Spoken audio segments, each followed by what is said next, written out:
Кабаттары кат-кат чыккан катмарлуу каттаманын жасалуу жолдору жана сырлары менен бөлүшөм. Андыктан видеону акырына чейин көрүп, сөзсүз түрдө бул видеону жакындарыңыздар менен бөлүшүп кеткенди унутпаңыздар.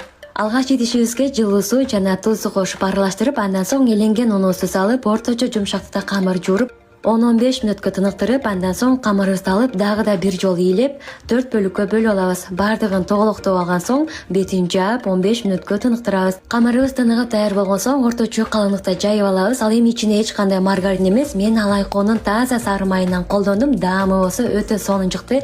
Майыбызды эритип алган соң, биринчи кабаттагы камырыбызга сүртүп, андан соң экинчи кабатына дагы сүртүп алабыз. Дагы 3 бөлүккө бөлүп алабыз. Видеодо көрсөтүлгөндөй кылып, биринчи чекелерин уруп аласыздар дагы, андан соң ортосуна коюп, аны да уруп, мына ушундай 3 бөлүккө бөлүп аласыздар. Көргөнүңүздөрдөй кабаттары аябай сонун чыкты. Эми ар бирин мына ушундай алып колуңуздар менен басып 10 мүнөткө тындырабыз. Ал эми каттамабыздын катмарлуу болуп чыгуусунун бир сыры бул жерде жайып жаткан учурда катуу баспастан өзүңүздү көздөп жайсаңыз, ошондо кабаттары сонун болуп ачылат. Ал эми сковородкага бир аз эле май коюңуздар, антпесе көп болсо майлуу болуп калат. Каттаманын кабаты чыккан жагын биринчи салып бышырып, андан соң экинчи жагын оодарып бышырып аласыздар. Көргөнүңүздөрдөй аябай сонун кырсылдаган, даамы дагы таза сары май менен жасалган сонун каттама болду. Кабаттарын караңыздар, өзгөчө сонун чыккан. Ал эми бул ысык каттаманы алайконун каймагы менен даамдатып жеп көрсөңүз, даамы оозуңузда калат. Аны менен биргеликте ысык сүт чай менен жесеңиздер, андан дагы сонун болот. Андыктан баарыңыздар жасап көрүңүздөр.